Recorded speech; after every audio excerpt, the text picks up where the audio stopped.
there in the outfield, and I'm sure we'll make use of that too. Rogers hasn't pitched at his high form since 2021. What do you see in his repertoire that gives you the confidence that he can return to that form here with you? He's had a couple of funky injuries. He's had some lat injuries to both sides of his back, he's missed some time from that. He's still young. He gets a lot of ground balls. He throws from the left side. Both of those things are something that our rotation has been lacking a little bit. And, there's, like I said, a few years of control with him and youth and a really good pedigree. So we're hopeful for a bounce back, but he fits a profile and a need in our rotation. And I think, he's shown that he's got the ability to kind of be anywhere from a number 3 to a number 5 starter in the past, and any one of those things we'll welcome with open arms right now. Mike, 2 days ago, Connor Norby starting at second, Jorge injured, obviously. Now trading Connor, calling up Jackson. Obviously, Connor in the trade is a bit of an indication of what you think about what Trevor Rogers can be. But in another way, is it sort of a reflection of what the organization thinks of Jackson and the work he's been doing in AAA since he went back down? I think it's a great opportunity for him. First of all, Jorge's injury, I mean, that's going to be a huge loss. He's undertook some damage in that elbow, and I don't know exactly the prognosis or the time frame, but he's going to be out for a while, and it's significant. And not only his bat, but he's a starting second baseman. Then you got all the versatility that he provides. Then there's the elite speed that he provides. This guy was an enormous part of our team, is an enormous part of our team, and we can't wait to have him back. But now we've got some exploring to do at second base. We also removed Norby from that equation in the trade in order to bring in some pitching. And a big part of our willingness to do that is we had the number 1 prospect in baseball, put in some good work and some good experience in AAA that he didn't get when we called him up right at the beginning of the season. And I think he's going to be better off for it. And, I think this is a big chance for him, and we're going to give him some time. And, it's hopefully it's going to be really good. I'm really happy for him and proud of the work that he put in. And, I don't want to put any pressure on him. This is a time period where he's got some runway in front of him because of the vacancy that we have at second base right now. Were you debating between Holiday and Mayo with this move, and did Jordan Westberg's defense have anything to do with it, with how he's played at third versus second base? We're comfortable with Jordan in both spots. I can't say that's a big equation, a part of the equation. Koji Mayo is in the mix, and that's another pathway we could have gone down. I think for us here, it was mainly the left-handedness and the readiness that we think that Jackson has at second base. And there's still avenues for Koji Mayo here in the near future, but we wanted the trade deadline's our last opportunity to bring players in from other teams. Basically, I mean, there'll be waiver claims later, but other than that, this is it. So it was our chance to bring a couple of right-handed bats into the mix so that we have some different options to explore. And between Koji Mayo, Austin Slater, Eloy Jimenez, and the guys that were already here, we're down 2 right-handed hitters right now with Hayes and Mateo, so having 3 options for me for the next 2 months makes me feel a lot better. Knowing how close-knit the clubhouse is, did you guys have to give any thoughts to the off-field makeup of some of these guys you were acquiring to not disrupt that chemistry? Yeah, of course. It's something that, whether by luck or design or a mixture of both, we've been fortunate with this year that we've gotten good people in here, and I'm hopeful that these guys are going to be the case. I think a lot of them, have good reviews in that regard, and I think, hopefully this is a good clubhouse easy clubhouse to weave into. Everybody's pretty welcoming and relaxed. Did some of the struggles that you guys have had over the last month change your approach to the deadline at all, or did you view a lot of that as kind of temporary? When you're living through it, it has a feeling of highlighting your apparent weaknesses a little bit. So maybe that's kind of a blessing in disguise sometimes going to the deadline, but you don't want to overreact to it too. I mean, this is a really good team. We have an idea of what this team looks like when it's not in a funk. I think the team would have been fine without a flurry of trades, but certainly we feel a lot more fortified now and able to withstand injuries or downtrends in performance now that we just have more quality major league players here in the fold, and particularly on the pitching side. I mean, 2 accomplished starters, 2 accomplished relievers. That's a big boost for us. You guys are really excited when you got Seth Johnson. You know, he had to have the surgery. Was that a tough guy to part with? Yeah, he's doing well. He's in Double-A. He's the guy that Tampa took in the comp round a few years ago, and he's back healthy. Extremely good athlete, full starters pitch mix. His timeline is a little strange because, you know, he had the surgery and he's on the 40-man roster and he's using options, and all of that kind of gets baked into decisions and valuations that you make at the trade deadline. But look, I mean, are we going to be haunted by some of these players that we traded? Yeah, but this is the game that we're in, and this is the 2024 season, and we're hanging on to first place right now. I think by half a game as I'm speaking. So, you know, you gotta do some things, and at the trade deadline, the only currency you have is players. So that's what it costs. Mike, moving forward, how beneficial was this time period in getting to know your new ownership group and sort of them feeling you out, you knowing where they're at? It was nice. They've been here in person quite a bit, and we had a lot of meetings, very interactive with the front office, and not just me. A lot of people in our front office, they participated in the meetings, a lot of valuable input. They're very experienced business people, and they're also some of the best investors in the entire world.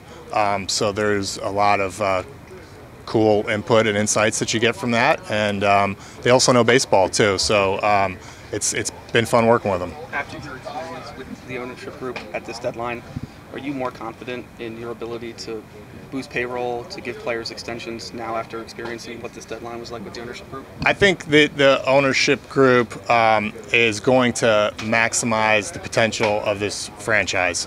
You know, this is not New York City, this is not Los Angeles, but it is a really good baseball town with an extremely passionate and historic fan base and a beautiful stadium that we're going to not only renovate but hopefully monetize a lot better in the next few years.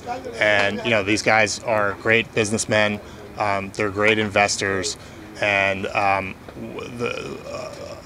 augmenting the health and the economic engine of this franchise is going to enable us to be super competitive on all those fronts. But I would emphasize the word competitive because we're competing against 29 other cities, and a lot of them are a lot larger than this one. So, you know, we're going to run the franchise optimally and do the best we can in that regard. And, you know, that's basically the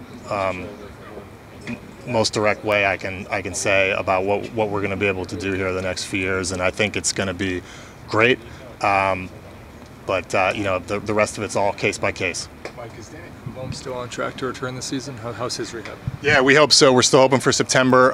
Things are going to plan. You know, that said, it's gonna, you know, September is kind of a close call with October, and you know, if there's not a lot of margin for error, and you know, he's going to have to come back and pitch a little bit too, and I'm sure that'll start in the minor leagues, and we'll see where we're at. But right now, our plan and hope is to have Coulombe back prior to the end of the regular season, and I'm hopeful that he's in form for the playoff roster. But I think that the Soto addition helps ensure us against some outcomes where hopefully that doesn't happen, but some outcomes where he misses that time frame. How confident are you in Craig Kimbrell's ability to close out games down the stretch and in the playoffs? Oh, he's going to be right in the thick of things. You know, this is one of the best ever to do it. You know, he's at an age and an experience level in his career where, you know, he's not 24 years old anymore, but he's still one of the leaders in saves in all of baseball. He's gone on an extended run of excellence this season. He's got another one right around the corner. You know, players have ups and downs throughout the year. Every player on our team, you look at our star hitters, they've had ups and downs, and it seems like so far Craig's ups and downs have been concentrated in a couple of really rough patches and then just throwing blanks for, you know, 25 straight innings or whatever. So a lot of that's just randomness, and he could turn the corner starting today. So he's our closer long term, but we do have a lot of reinforcement here in the bullpen, and you know, there's nights when Craig's not available, or there's going to be matchups that are better for some of the other pitchers, the lefties, what have you, and I think we have a lot more options than we did too. So all things said, this is a really strong bullpen full of above average major league pitchers in different shapes and sizes and profiles, and that's what you're looking for. Mike, can you talk a little bit about the off-the-radar deal you made with the Pirates, Billy Cook for Riley? Pretty simply, it's pitching for hitting. Theirs is a system that's a little more pitching oriented, and ours, we got a lot of position players, and we'd been talking a lot about a lot of different things, and we identified that Riley was a guy that our scouts were high on, and Cook's. So I think they're looking for some right-handed hitters over there, and we made the swap. So, I guess you could call it a little bit of a challenge trade in that regard, but I think we like the demographic shift from hitting to pitching. Did you feel better equipped going through this deadline, having had to sit down last October and sketch out a playoff roster and maybe have a better idea of what you want, what this team might need if it gets to the playoffs? This year's team it's a different team. I mean, there's a lot of the same players, but different players hurt, healthy. I mean, we had Felix Bautista until September last year. So I think our deadline was a reflection of where our roster was in the moment of July 2024. But also, we were in a different position last year. We were tangling for the Rays with the division, and now we're tangling with the Yankees. And I think our team quality is better this year. I mean, I know our record is, maybe we don't get to 101 wins. Maybe we do, but just the talent on this team and the impact on this team and the experience level of the young players on this team is higher. So I think this team is a better threat this year with the way it's constructed and the way our guys are playing. And, the ball's got to bounce and the chips got to fall, but I think this team can get really deep in the playoffs, and, we want to go all the way. Mike, the timing of the trade for Zack Eppler, was that something that you guys determined based on last year or any previous years that you wanted to get a jump on the market before values were getting set or higher? Well, we ended up getting a little bit of a jump on the market, but this isn't something that I can do unilaterally. And fortunately, the Eric Neander and the Rays rolled up their sleeves too. They had quite an agenda. They made a bunch of trades, and I think it was helpful for both parties to kind of get to the table a few days early and sit down and make a really strong trade for both sides. We went right to our kind of max tolerance, and they were realistic too, and we gave up a lot, and I think we're going to be haunted by one or two of those players. But again, that's the game. Eflin was right at the top of the list in terms of fits for us. Like I said, he's not a rental. We're going to need him next year. And also, I think arguably, especially when you factor in his being an Oriole in 2025 too, this was the top starter moved this deadline. So it worked out really well. And I thought he looked great the other day, and I'm confident he's going to pitch well. But whatever happens, I'm really happy with that decision to kind of jump on him several days early, and I think the Rays are really happy with their side of the trade too. Was it difficult to trade away Austin Hayes, and was that trade less about parting ways with Hayes as it was to get a reliever in Dominguez? Yeah, it was very difficult, and I want to thank Austin Hayes. And we talked obviously when he left, but just publicly, I want to thank him. He is one of the main people and one of the main human beings that got this organization turned around and restored it to where it belongs through a lot of hard work and a lot of character.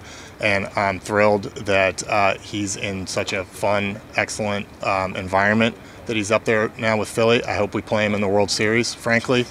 And you can't keep players forever, and you got to balance a roster and certain fits. And we needed pitching and relief pitching, and I think it was two front offices in a very challenging buyer's market, or it was a seller's market, but a very challenging market for buyers, both in terms of expensive prices on pitching, expensive prices on right-handed bats. Kind of like, hey, let's make a swap here, need for need, and we did that. And then I think both teams found ways to rejigger things after that to make up for the holes that they created. With expanded playoffs, do you see this staying as a seller's market for the indeterminable future? Yeah, it's hard to expect it to go any differently. I mean, you expand the playoffs, whole host of things, and the deadline hasn't moved. So, maybe if they move the deadline back 10 or 15 days or something like that, it could change things. But there's no talk of that happening yet. But yeah, for the foreseeable future, you have more playoff teams, you have fewer teams that want to. That want to give up on the season. Mike, would you be deadline, like 2 weeks or so? We've been talking about it. I don't know for sure. I haven't thought through it, but I'd like to see. I think trades are fun and good for baseball, and anything we can do to facilitate that a little bit, if that's on the table for it, I think that's up for discussion. The guy that might be most impacted by these moves, Heston Kjerstad. What do you envision his role looking like moving forward the rest of the year? Well, he looks great. He's a huge left-handed threat. I think he's really shown what he can do this season in the majors, and he's a big part of the team here in the second half. And we have a bunch of talent here that's going to help us get through the second half and get to the playoffs. And Heston's a big part of that. Were there any prospects that you went into this deadline saying they were untouchable, weren't going to discuss them in deals? You never really fully say that, but more or less, every time a ranking came out, Holiday, Basayo, and Mayo were ranked higher and higher and higher, and you got three very young kids that are consensus top 15 prospects in all baseball. The value on that makes it really hard to find something to trade them for that makes any sense. And the types of players that you would even fathom having discussions with those guys didn't even get traded, so it really didn't come up.